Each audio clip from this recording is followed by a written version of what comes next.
research,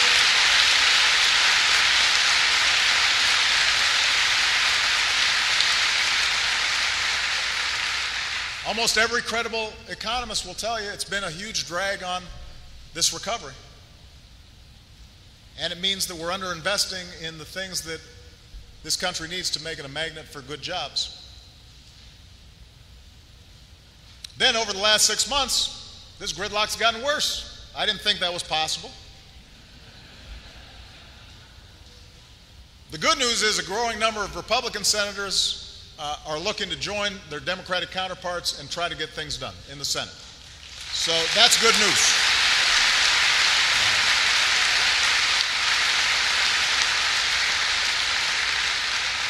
For example, they worked together on an immigration bill that economists say will boost our economy by more than $1 trillion, strengthen border security, make the system work. But you've got a faction of Republicans in the House who won't even give that bill a vote. And that same group gutted a farm bill that America's farmers depend on, but also America's most vulnerable children depend on. And if you ask some of these folks mostly in the House, about their economic agenda, how it is that they'll strengthen the middle class, they'll shift the topic to out-of-control government spending, despite the fact that we've cut the deficit by nearly half as a share of the economy since I took office.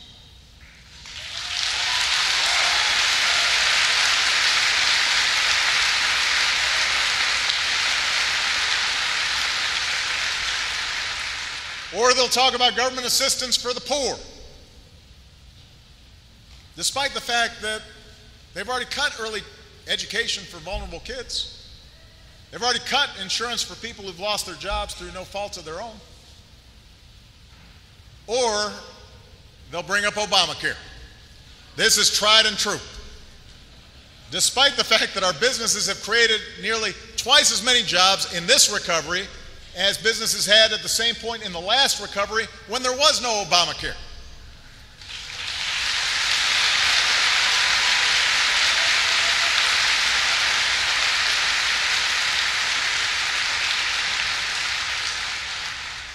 So, I appreciate that. That's what that's about. That's what this is about.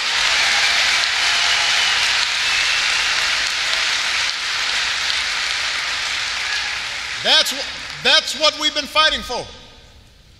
But with this endless parade of distractions and political posturing and phony scandals, Washington's taken its eye off the ball. And I'm here to say this needs to stop. This needs to stop.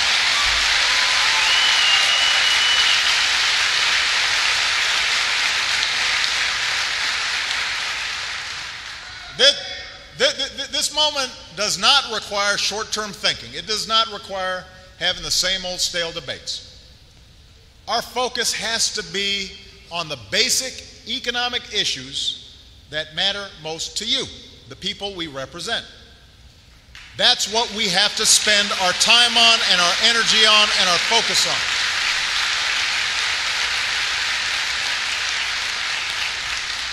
And as Washington prepares to enter another budget debate, the stakes for our middle class and everybody who's fighting to get into the middle class could not be higher.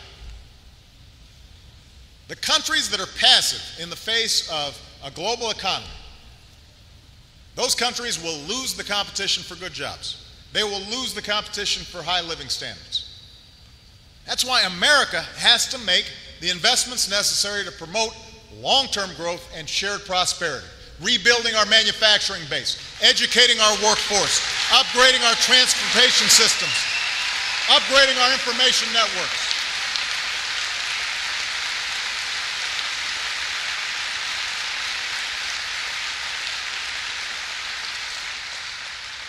That's what we need to be talking about. That's what Washington needs to be focused on.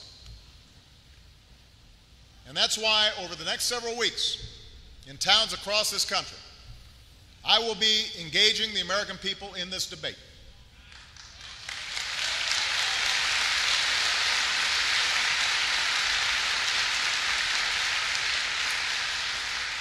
I'll lay out my ideas for how we build on the cornerstones of what it means to be middle class in America and what it takes to work your way into the middle class in America.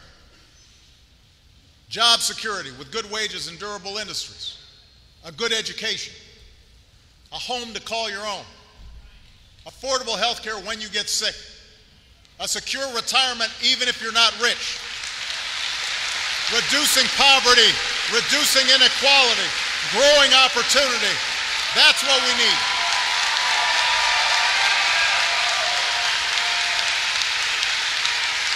That's what we need.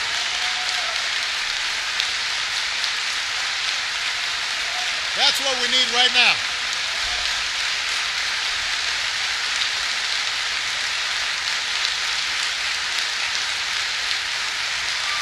That's what we need to be focused on.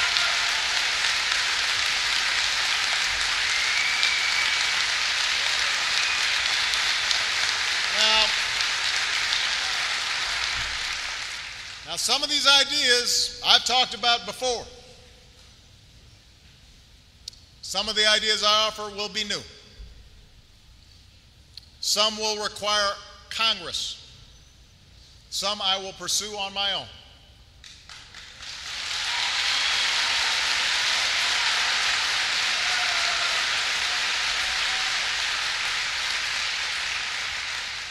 Some ideas will benefit folks right away. Some will take years to fully implement. But the key is to break through the tendency in Washington to just bounce from crisis to crisis. What we need is not a 3-month plan or even a 3-year plan.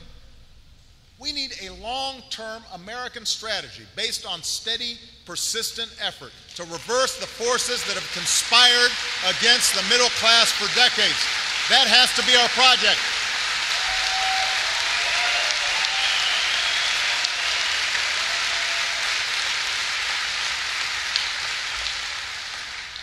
Now, of course, we'll keep pressing on other key priorities. I want to get this immigration bill done. We still need to work on reducing gun violence. We've got to continue to end the war in Afghanistan, rebalance our fight against al-Qaeda.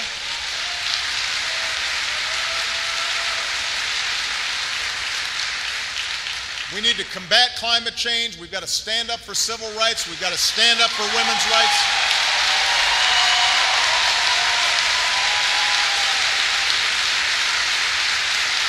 So,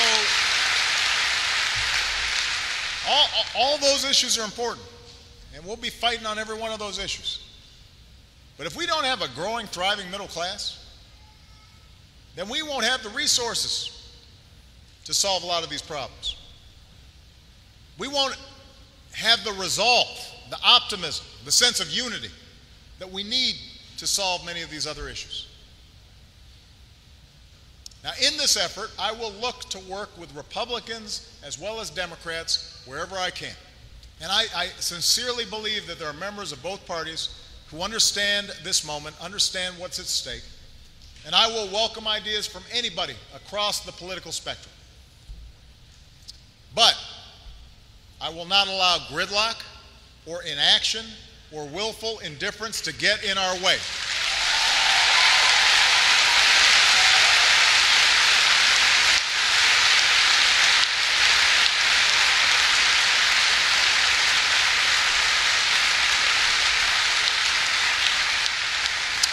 That means whatever executive authority I have to help the middle class, I'll use it.